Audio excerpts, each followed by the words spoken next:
सम्पूर्ण जनालाई नमस्ते। आजको लागि चाहिँ हामी गाउँको अर्ग्यानिक पाहाको मासु पकाएर खान सुरु गर्न लागेको साथीहरू। अब हामीले चाहिँ सुरुमा गाउँको अर्ग्यानिक चुलोमा चाहिँ हामीले यो मासुलाई पकाउन सुरु गरिसकेको छ साथीहरू। तपाईहरुले देख्न सकिन्छ भित्तामा पनि पाहरू झुलाएर राखेको छ साथीहरू। गाउँमै बनाएको मुलाको सिन्कीलाई हामीले मासुसँग यसरी मिसाउँछौँ साथीहरू। हेर्नुस्, यसरी मिसाएर टक्क मासुसँगै बनाउँछु र यो चाहिँ असाध्यै मिठो हुन्छ है। खानाको लागि चाहिँ आउँछ ढेँडो बनाउन लागेको साथीहरू। अब ढेँडोमा चाहिँ टक्क यसरी रेडी भइसक्यो। हामीले ढेँडो बनाउनको लागि यसरी बनाउनु पर्छ। अब हामी टक्क खानुपर्छ है। ल अब हामीले चाहिँ ढेँडो मस्काउँदैछ है। ल साथीहरू, यसरी बनाउनु पर्छ ढेँडो। अब ढेँडो मस्तसँग खाने हो पाको मासुसँग एकछिनपछि। अब हामीले सबै चिज चाहिँ अब पाक्न लागिसक्यो। तरकारी चाहिँ पाकिसक्यो। अब यता हाम्रो बुढीले चाहिँ ढेँडो मस्काउँदैछ।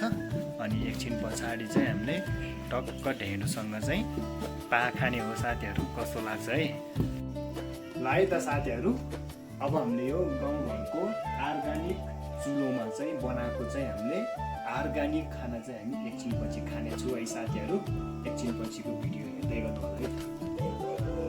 ल अब चाहिँ हामीले टक्क यो ढेँडोहरू पस्किसकेको छु।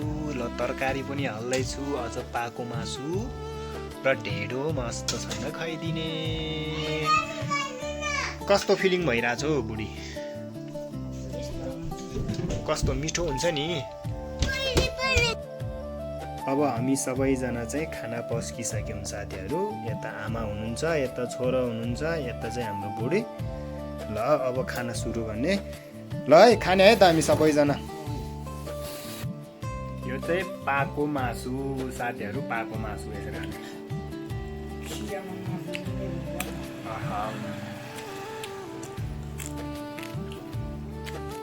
कस्तो भइरहेछ? दामी मिठो छ नि होइन?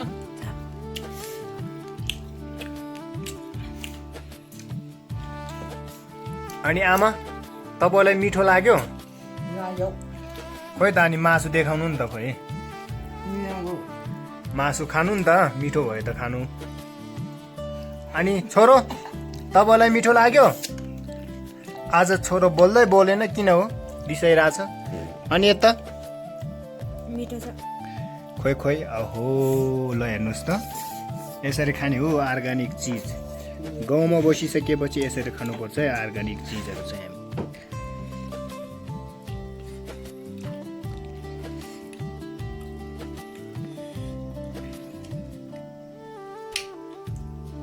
साग पनि छ है।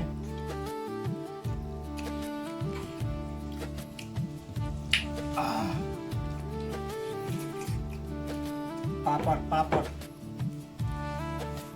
मकैको ढेँडोको पापड।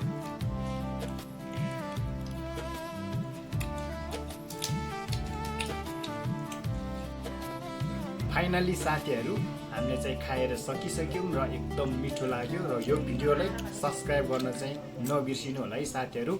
अर्को भिडियोमा फेरि भेटौँला।